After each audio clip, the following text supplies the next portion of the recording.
Okay, so what we want to look at in this session touches on problematic relations and texts, and I want to look specifically at what happens when you have the use of passive voice, as well as what happens when sometimes you have a very abstract subject. All right, so one of the texts I'm using is going to be this one on Cambule. So let me just read the first paragraph.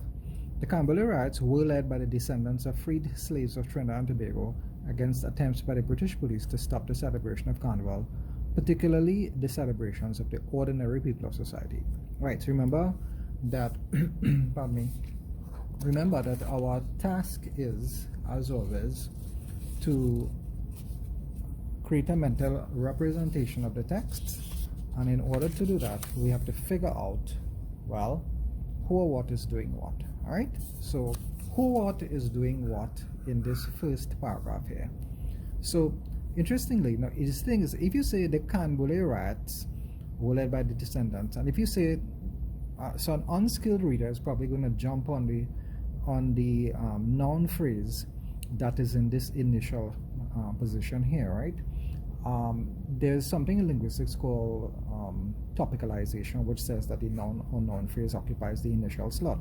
So unskilled reader, having been accustomed to easy text, will probably jump and say, well, the Cambule riots is the subject of the first sentence. But look at what's happening here. The Cambule riots were led by the descendants of freed slaves, right, of Trinidad and Tobago against attempts by the British police. So in this case now, who is it? You have to ask, that's why it's important to ask this question. Who or what is doing what?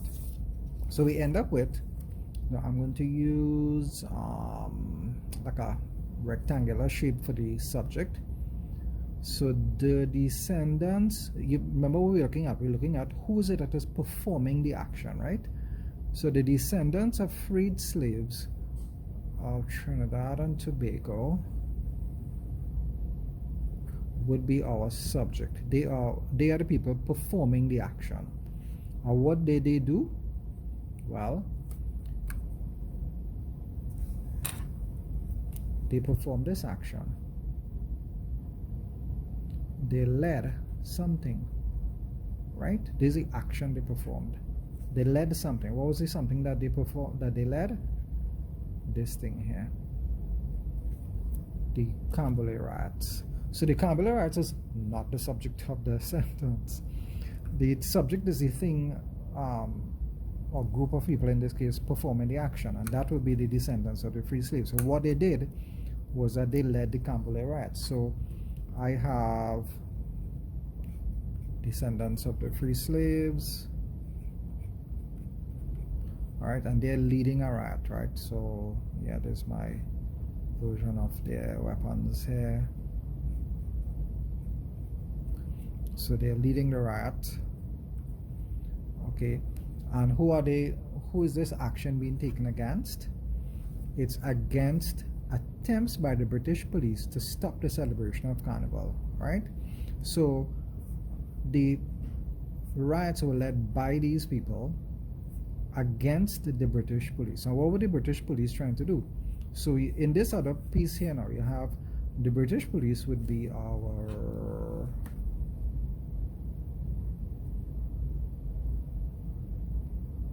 second subject. British police were trying to do something. They were trying to stop the celebration of Carnival. This whole thing here is our verb phrase, right? So the British police were trying to stop the celebration of Carnival, and the descendants of the freed slaves rioted against them. So I could probably do something like, in terms of the police, you know, I could probably do something like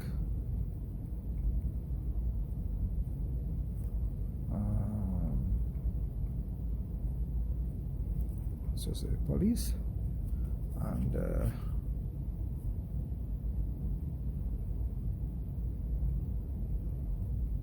descendants of freed slaves, okay, and the police, probably with their baton or their guns or whatever, and these people led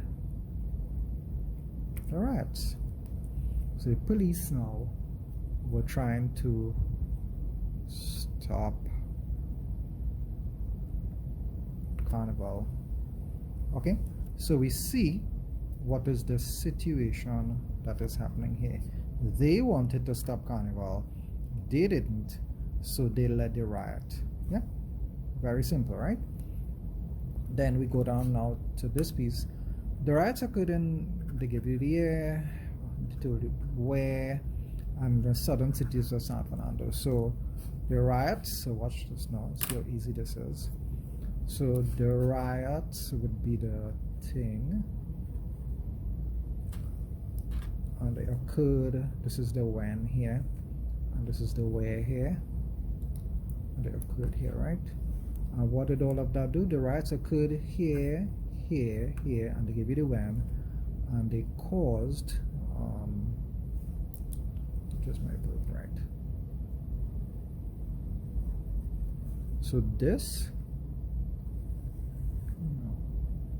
notice what intervenes. The subject is here, and the thing that it causes way down here. All right, so you can use a passage like this to show children to keep reading to find out the cause effect. So we know that the riots caused loss of life. For the riots caused deaths. Okay, so it caused deaths. People lying all over the ground. All right, it caused deaths. So they wanted to stop Carnival, they didn't want it, they rioted, that caused deaths. All right. Okay, so we get here now the name Canboulay. Sorry, the name Canboulay is from the French term. So the name, this is the subject of it. As I was saying in a previous video, you don't have to analyze every single sentence, right? Sometimes it's not necessary. The name Canboulay is from the French term can brûler, or burning the cane. During the days of enslavement, there were frequent fires in the plantations. When these fires occurred, and most likely they had been set by Africans themselves, the Africans were herded into gangs and taken to procession with cane fields, flambeau in hand, to put out the fires. After emancipation, this ritual of procession was reenacted as part of the celebration of freedom. So we're asking here, what is the major action, or what are the major actions happening here? So if I watch this, I get the name Canboulay is from the French term can brûler, or burning of the canes. Do I really need to know what that is about? Not really, but maybe let's see if this burning the canes thing is going to be important. So action, is there an action taking place here? Well, the name is coming from the French term meaning burning the canes. So is that important? Well, you could probably, if we're looking to diagram, you could probably say can brûler means burning the canes, I guess. So it means it's just like burning of the canes, right? The fire, burning the canes. During the days of enslavement, there were frequent fires in the plantation. So who or what is doing what? Well, interestingly now, during the days of enslavement, there were frequent fires in the plantations. Who is doing what? We don't know. Okay, there is no notice here. During the days of enslavement, this is a adverbial phrase here. This simply tells me when the sentence is set. The action taking place in the sentence is set during the period of enslavement. Doesn't tell me anything about the who. Then you get there were frequent fires in the plantations. But if there were frequent fires in plantations, and who is setting the fires in plantations? We don't know. So is it that the fires set themselves? Well, let's see. When these fires occurred, and most likely they had been set by the Africans themselves, the Africans were herded in the gangs. Aha, so now we have a subject, okay? There were frequent fires in the plantations, and this writer is speculating had been set by the Africans themselves. So there's an action There were frequent fires. All right. There were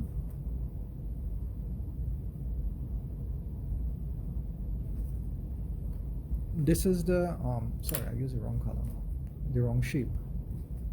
So this is the action that occurred during the period of slavery.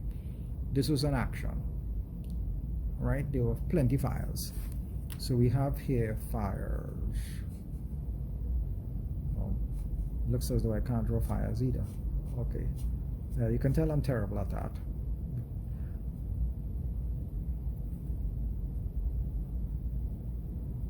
Frequent fires, right? We don't have a subject yet. We don't know who it was did that, right? But down here now, when the fires occurred, are most likely they have been set by Africans themselves. So the what we're getting here is that pardon me, what we're getting here is that the agents now, the people doing the things are the Africans. So we get people who are setting fire, people who are setting fire to the kilns, right?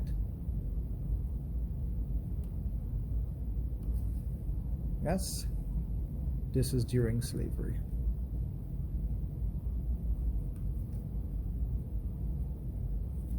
They're setting fire to the kilns, right? And then the Africans were herded into gangs. So the Africans would be the subject. Were herded into gangs. If they were herded by whom now? They were herded into gangs. Would be the what am I using for this one? Yes, I'm using black. Well, were herded into gangs and taken into procession and cane fields. This whole thing here, see this whole thing? Were herded into gangs and taken in procession and cane fields. That whole thing is a verb, you know. This entire thing, this were herded is not, I mean, you could say were herded is a verb, but to get a sense of what is the whole action occurring, you have to say were herded into gangs and taken in procession in the cane fields, flamboyant, and put out the fires. This is the whole action. This entire thing here, from here to here, is the this thing here, from were herded into gangs, from here down to fires. This entire thing is the action that is taking place. So you get the action. The Africans were herded into gangs, right? So if it is that they were herded, interesting word, herded, it means that somebody was doing it. And we know from our prior knowledge, you know then that the planters would have been the ones who did that, right? So the planters, let's call them the planters, did something. They herded the Africans into the field. Herded the Africans into the fields, right? So see the actions that are happening. Now I know that herded suggests, when you think of the word herd, a herd is usually like cattle. It's usually associated with animal management. So that then tells me, if I say they were herded into gangs, it means then for me, because the word herded is usually associated with livestock, it means that they're telling me, the author of this is telling me that the planters treated these people like animals, right? Treated them like animals. So that's what's happening here. During the fires, the planters treated the African slaves like animals, sent them out into the fields where they could have been hurt, and they got them to try and put out the fires. Okay? So this is what's happening here. This whole thing, remember this entire thing here is the verb phrase. They were herded, taken into procession, right? So you could even, you have them into procession here. Okay. After emancipation, the ritual of procession was reenacted as part of the celebration of freedom. After emancipation, this ritual was reenacted, right?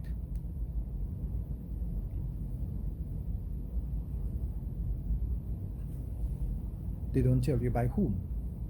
They say after emancipation, the ritual was reenacted. So if it is that the thing is being reenacted, then people have to reenact it. So we could probably, in teaching students, we could probably say, if you meet a passive construction like that, then put people.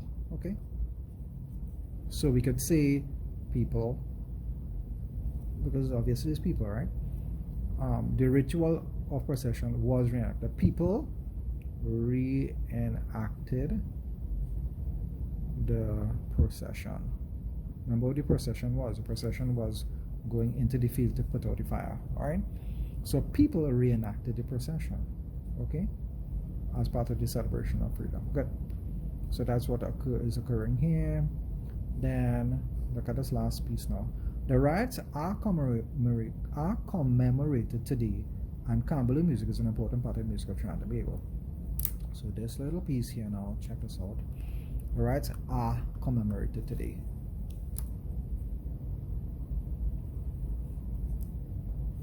Again, by whom? We don't know. But birds and insects and the trees don't commemorate anything. People commemorate things, right? So I could put this just like this. I could say, so people are commemorating, they are celebrating, yay. So people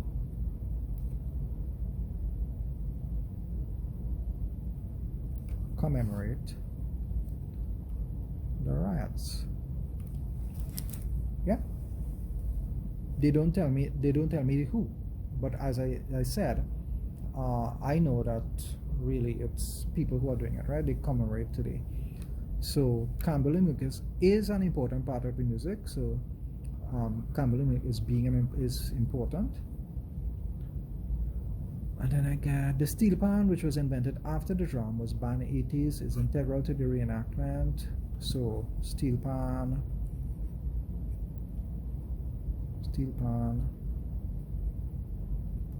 is important. And then I got the chantwell. So you got up here, you got steel pan was the subject, chantwell is not the subject. Is essential to commemoration because of his ability to capture emotions of people through his chants and his skill in documenting and preserving cultural traditions. All right. Okay. So this whole thing here, you could do the same kind of analysis. I don't want to focus on this one too much because there's a clear, both in this one here, the steel pan and the chantwell. I seem to be moving the camera away. Sorry, my apologies. Both in this sentence with the steel pan, this one with the chantwell, the subject is very defined because the steel pan is the subject here. Here, chantwell is the whole sentence is more than a sentence. The whole sentence and the other one ending here, it's about the chantwell. Okay, so that doesn't really come into what I wanted to discuss. What I wanted to show you was what happens when you can't find the subject. In these two things you can find the subject, but in the others it was difficult to find the subject because of the passive construction. Okay, so my recommendation is that when you encounter, is that at some point you need to introduce text, or you might encounter text, depending on the textbook you're using, where the author uses passive voice. When that happens, you could show students that depending on the action, obviously it's going to be somebody or something that is doing it. So based on the context of the paragraph, you could then say whether that somebody or something is a human being or it is an animal or whatever it is, right? But This is a technique that you have to be able to use to get the students to find the subject, to find who it is that is actually performing the action. So if we were to look at this here, this situation model, what we get is that the police were trying to stop Carnival, which caused these people, the descendants of slaves, to riot. Okay, and during slavery, we knew that but the backstory to all of that actually was that during slavery, there were lots of fires that they speculate slaves had set, and after that, the planters would herd them down to the procession, in the fields, etc. Right. So notice all of these things. Notice how we have captured the action of the piece. Okay. So, all right, we move on to another text.